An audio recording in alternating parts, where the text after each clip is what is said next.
ஈழ விடுதலையை ஆதரிப்பதால் ஒரு ஓட்டு கூட கூடுதலாக விழப்போவதில்லை. அப்படி விழுந்ததும் இல்லை. புலம்பெயர்ந்த தமிழர்களோ அல்லது ஈழத்தமிழர்களோ யாரும் இங்கு வாக்களிக்கப் போவதில்லை. தமிழ்நாட்டு அரசியல் இந்திய சூழலோடு பொருத்தி பார்க்க வேண்டிய ஒரு அரசியல், அவ்வளவுதான். ஈழத்தமிழர் பிரச்சனையை மட்டுமே முன்னிறுத்தி தமிழ்நாட்டு அரசியலில் ஒரு முடிவை எடுக்க முடியாது என்ற நிலைப்பாட்டை கூட பலரால் புரிந்து கொள்ள முடியவில்லை. எதிர்ப்பதாலும் நட்டமில்லை, ஏற்பதாலும் லாபம் இல்லை. ஈழத்தமிழர் பிரச்சனையை அது நம்முடைய உணர்வு பூர்வமான பிரச்சனை. நேர்மையாக இந்த பிரச்சனையை அணுகுகிறோம். சிங்கள பேரினவாதத்தின் ஒடுக்குமுறையை எதிர்க்கிறோம். காலகாலமாக சுரண்டப்படுகிற தமிழ் தேசிய சிறுபான்மை இனத்தின் மீட்சியை விரும்புகிறோம், விடுதலையை விரும்புகிறோம். தமிழ் ஈழம் விடுதலை பெற வேண்டும் என்பதை விரும்புகிறோம். அதன் அடிப்படையில் தான் அதை நாம் அணுகுகிறோம், கையாளுகிறோம். தேர்தல் வாக்கு வங்கி அடிப்படையிலே ஈழத்தமிழர் பிரச்சனையை எப்போதும் பொருத்தி பார்க்க முடியாது. பொருத்தி பார்த்தாலும் அதில் பயன் இல்லை. ஆனால் அதை கருணாநிதிக்கு எதிராக, திமுகவுக்கு எதிராக, திமுக கூட்டணிக்கு எதிராக, சிறுத்தைகளுக்கு எதிராக பேசுவோருக்கு லாபம் இருக்கிறது. அதனால் ஈழத்தமிழர்களுக்கு ஒரு கடுகளவும் பயனில்லை. இந்த பிரச்சனை தீராது. நெடுமாறன் அவர்களே தமிழ்நாட்டின் முதலமைச்சராக இருந்தால் கூட அந்த சூழலில் போரை நிறுத்தி இருக்க முடியாது. இதை முதலில் நடைமுறை சாத்தியக்கூறுகளோடு பொருத்தி பார்க்க வேண்டும். பிராக்டிக்கல் அப்ரோச் என்பது தேவை. 22 நாடுகள் இந்த இறுதி யுத்தத்தின் போது களத்திலே புலிகளுக்கு எதிராக நின்றார்கள். ஏதோ சிங்கள அரசுதான் புலிகளை அழித்து விட்டது, அல்லது ராஜீவை கொன்றதனால் காங்கிரஸ் அரசுதான் புலிகளை அழித்து விட்டது, காங்கிரசுக்கு துணையாக இருந்த கருணாநிதி தான் இந்த படுகொலைக்கு காரணம், கருணாநிதியோடு விடுதலை சிறுத்தைகளும் கூட்டணி வைத்தார்கள், எனவே திருமாவளவனும் இதற்கு காரணம் என்று இவ்வளவு பெரிய உலகளாவிய பிரச்சனையை கொண்டு வந்து கருணாநிதி அளவுக்கு சுருக்குகிறார்கள் இங்குள்ள அரசியல் பதர்கள். மாநில அரசு அல்லது மாநில ஒரு முதலமைச்சர் இந்தியாவிலே 38 பேரில் ஒருவர், அவ்வளவுதான். வெளிவிவகார கொள்கையில் எந்த மாநில அரசும் முடிவெடுக்க முடியாது. ஒரு அழுத்தம் கொடுக்க முடியும், அவ்வளவுதான். அதற்கு பணியவில்லை என்றால் கூட்டணி விட்டு வெளியேற முடியும், அவ்வளவுதான். ஆனால் கருணாநிதி நினைத்திருந்தால் போரை நிறுத்தி இருக்க முடியும். கருணாநிதியும் சோனியா காந்தியும் சேர்ந்துதான் இந்த படுகொலையை செய்தார்கள். ஒட்டுமொத்தமாக இந்த பிரச்சனையின் உண்மையான பின்னணியை மக்களுக்கு சொல்லாமல், ஈழ தமிழர்களுக்கு சொல்லாமல், இது வீழ்த்தப்பட்டதன் பின்னணியை சொல்லாமல், அதை எதிர்கொள்வதற்குரிய வழிமுறைகளை சொல்லாமல், தங்களுடைய நலன்களை முன்னிறுத்தி தமிழ்நாட்டு அரசியலில் ஆதாயம் தேடுவதற்காக கருணாநிதி எதிர்ப்பாக சுருக்கிவிட்டார்கள். அதிலே அந்த கூட்டணியில் இருந்த விடுதலை சிறுத்தைகளையும் களங்கப்படுத்தினார்கள், கரைப்படுத்தினார். அந்த நேரத்தில் அந்த சூழலில் 22 நாடுகள் களத்திலே நின்றன. இந்திய அரசு சொன்னாலும் கூட அந்த யுத்தத்தை எப்போது நிறுத்தி இருக்க முடியுமா என்ற கேள்வி வலுவான ஒரு கேள்வி. முடியாது என்பதுதான் விடை என்று சொல்ல முடியும்.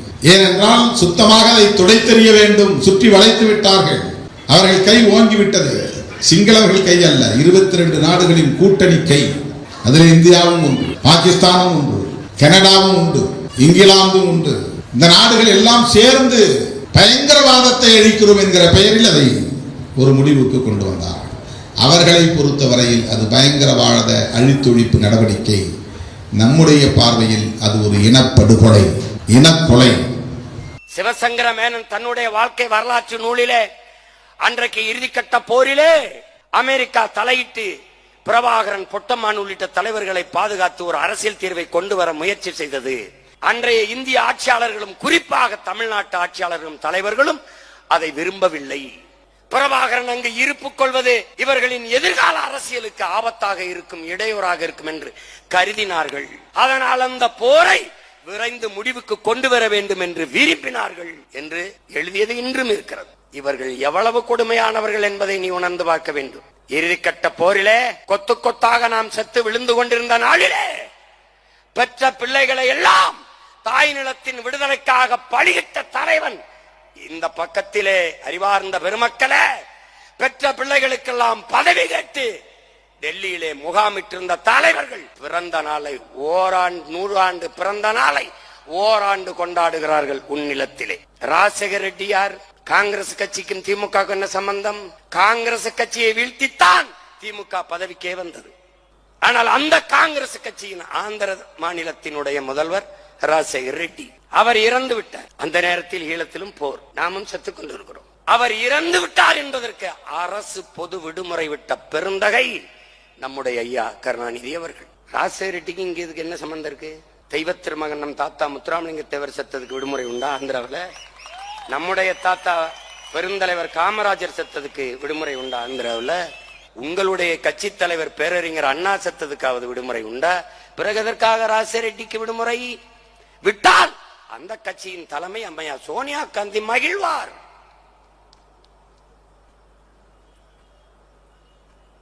மானத்தமிழ் பிள்ளைகளே, இனியாவது விழித்து அரை கம்பத்தில் எந்த காங்கிரஸ் கொடியை இறக்கி திமுக கொடி ஏறியதோ அதே காங்கிரஸ் கட்சிக்காக அரைக்கம்பத்தில் திமுக கொடி இறங்கி பறந்தது வரலாறு. ராஜசேகர ரெட்டி மரணத்திற்கு உன் இனம் மொத்தமும் செத்து போனது. உன் இனத்தில் அரிதினும் அரிதாக 1000 ஆண்டுகளாக வாராது வந்த மாமணியாக வந்த மகன் பிரபாகரன் என்ற பெருந்தலைவன் செத்து போனான் என்று நாடும் ஏடும் பதிவு செய்கிறது. உன் இனம் செத்து போனது, உன் நாடு அழிந்து போனது, உன் நாடு சுடுகாடாய் போனது. உலகம் உறைந்து கிடக்கிறது. தமிழ் பேரினம் ஒவ்வொரு வீட்டிலும் இழவு விழுந்தது போல உக்கி குறுகி அப்படியே நிற்கிறது.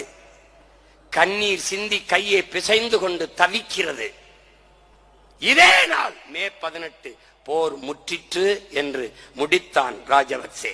இந்த துயரத்தை இத்தனை ஆண்டுகளாக தனக்கு வாக்கு செலுத்தி தன்னையும் தன் குடும்பத்தையும் வசதியாக வாழவும் ஆளவும் வைத்த மான தமிழ் மக்களின் உணர்வுக்கு மதிப்பளித்து அந்த நாளை விடுமுறை நாளாக, ஒரு துயர நாளாக, தமிழின மக்களின் துயர நாள் என்று அறிவித்து விடுமுறை விட முடியாதா? அரைக்கம்பத்தில் கொடிக்கம்பத்தை பறக்க விட்டிருக்க முடியாதா? ஏன் இந்த மண்ணில் எந்த கட்சியடா செய்தது? எந்த கட்சி செய்தது? மாவீர தினத்திற்கு நீ வணக்கம் செலுத்தவில்லை. செத்து கரிக்கட்டையாக நின்று இங்கே கதறி சிதறி கிடந்த என்னுடைய பிள்ளைகள் என்ன செய்தார்கள்? இந்த இன மக்கள் செத்தார்களே, அவர்களின் துயரம் சோய்ந்த இந்த மே 18வது நாளில் ஒரு வருத்த செய்தியை மாண்புமிகு தமிழக முதல்வர் ஐயா முத்துவேல் கருணாநிதி ஸ்டாலின் பதிவு செய்தது உண்டா? இல்ல ஐயா, எதிர்கட்சி தலைவர் தமிழன் வாக்கை வாங்கி வயிறு வளர்த்து பிழைக்கிற இவர்கள் உன்னுடைய உணர்வுக்கு ஒரு மதிப்பு இருக்காடா இந்த நாட்டுல?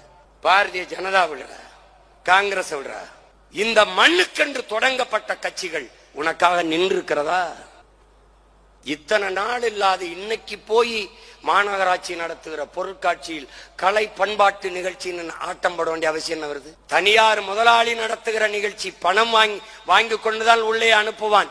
இன்னைக்கு மட்டும் கட்டணம் இலவசம் என்று அறிவிக்க வேண்டிய அவசியம் ஏன் வருகிறது? ஏன் வருது? முன்னாடி நிற்பவன் பிரபாகரன் மகன் என்பதால் வருகிறது. ஏன் இந்த கட்சிகள் இதற்கு வணக்கம் செலுத்தலை, ஒரு அறிக்கை விடலை? ஏன் விடுவதில்லை? ஏன்? இதில் அவர்களுக்கு அரசியல் இல்லை, இதில் வாக்கு இல்லை என்று கருதுகிறார்கள். அதனால்தான் சிக்கலின் உடன் பிறந்தானே, இதை பேசாது போனால் நாம் வெல்ல முடியாது என்கிற நிலையை உருவாக்காத வரை இவர்கள் பேச மாட்டார்கள். இவர்கள் பேசாததால் இந்திய நாட்டை, இந்திய துணைக்கண்டத்தை ஆள்கிற காங்கிரஸ் பிஜேபிக்கு வசதியாக போய்விட்டது. வாயை திறக்க மாட்டார்கள், தேவையில்லை. இப்போது தெரிகிறதா ஏன் நாம் வென்றாக வேண்டும் என்கிற தேவை? நாம் தமிழர் கட்சி ஏன் ஆட்சி அதிகாரத்திற்கு வர வேண்டும் என்கிற அவசியம் புரிகிறதா? புரியும். இந்தியா என் நாடு, பாரத நாடே பைந்தமிழர் நாடு, இந்திய நாடு என் நாடு. ஏன் எனக்காக பேசவில்லை? ஏனென்றால் தமிழர்களுக்கு என்று ஒரு தாய் நிலம் இருக்கிறது, தமிழ்நாடு. அதன் தலைவர்கள் பேசவில்லை, அதனால் அது பேசவில்லை. இவ்வளவுதான்.